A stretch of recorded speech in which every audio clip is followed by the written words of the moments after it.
ঘূর্ণিঝড় রিমেলের যে ক্ষতচিহ্ন তা এখনো বয়ে বেড়াচ্ছে উপকূলীয় এলাকার মানুষ। আমি এখন রয়েছে বরগুনার আমতলী উপজেলার পশুরবনিয়া গ্রাম। এই গ্রামটি একেবারেই পায়রা নদীর তীরে অবস্থিত এবং এই পায়রা নদীর তীরে যেটি বাঁধ দেওয়া হয়েছে, মূলত এই বাঁধ দিয়েই এই লোকালয়টিকে সুরক্ষিত রাখার ব্যবস্থা করা হয়েছিল। তবে ঘূর্ণিঝড় রিমেলের কারণে যে বেড়ি বাঁধটি ছিল সেই বেড়ি বাঁধটি ভেঙে গেছে, ফলে এই ক্ষত বেড়ি বাঁধ দিয়েই লোকালয়ে পানি প্রবেশ করেছে। এখন যে অবস্থাতে দেখছেন একেবারে কিন্তু পানির নিচে এখনো তলিয়ে রয়েছে এই লোকালয়টি। কিছুক্ষণ আগে জোয়ার এসেছে, ফলে এই যে জায়গায় ভেঙে গেছে সেই ভাঙা অংশ দিয়ে পানি এখনো প্রবেশ করছে এই লোকালয়ে। ফলে যারা এখানে বসবাস করছেন সেসব নারী, পুরুষ, শিশু সবাই কিন্তু ভোগান্তির মধ্যে রয়েছেন, কারণ সবারই ঘরবাড়ি পানিতে তলিয়ে গেছে। একই সঙ্গে রান্নার চুলা সেটিও কিন্তু পানিতে তলিয়ে গেছে। ফলে তারা যে দিনে 3 বার রান্না করে খাবেন সে পরিস্থিতিও এখন পর্যন্ত তৈরি হয়নি। শুধুমাত্র কিছু সহযোগিতা তারা পেয়েছেন। কিছুক্ষণ আগে অনেকে ত্রাণ নিয়ে এসেছেন।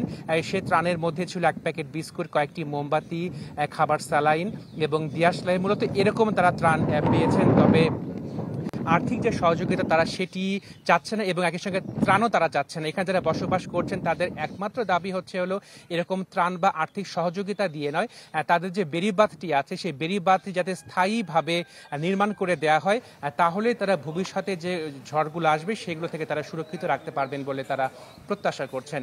শাহনাজ। জি প্রিন্স, আপনাকে ধন্যবাদ। আপনি খবর সংগ্রহ করতে থাকুন। এবার যাচ্ছি মামুন রেজার কাছে। মামুন রেজা, আপনি নিশ্চয়ই সাতক্ষীরার কয়রাতে আছেন এবং আপনার পেছনে যে বেড়িবাঁধটি দেখা যাচ্ছে, গতকাল সারাদিনই গণমাধ্যমে দেখছিলাম যে স্থানীয়রা সেই বেড়িবাঁধটি রক্ষার চেষ্টা করছে নিজেরাই, তাদের ফসলি জমি এবং বসত ভিটা রক্ষার জন্য। কি অবস্থা তাদের, আসলে কি তারা সেটি রক্ষা করতে পেরেছিলেন কিনা?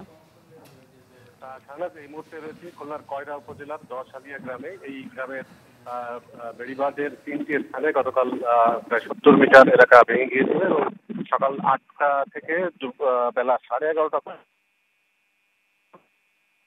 বোর্ডের তত্ত্বাবধানে তারা বেড়িবাঁধ সংস্কার কাজ করেন, কিন্তু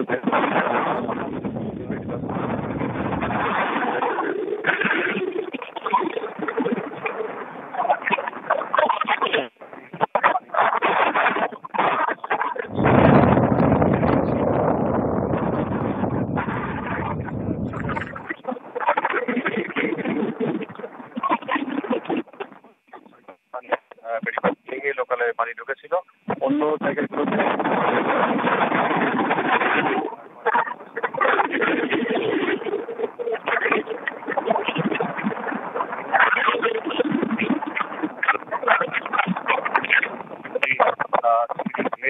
প্লাবিত হয়েছে এবং এতে প্রায় 168 কোটি টাকার ক্ষতি হয়েছে বলে জেলা কর্মকর্তা জানিয়েছেন।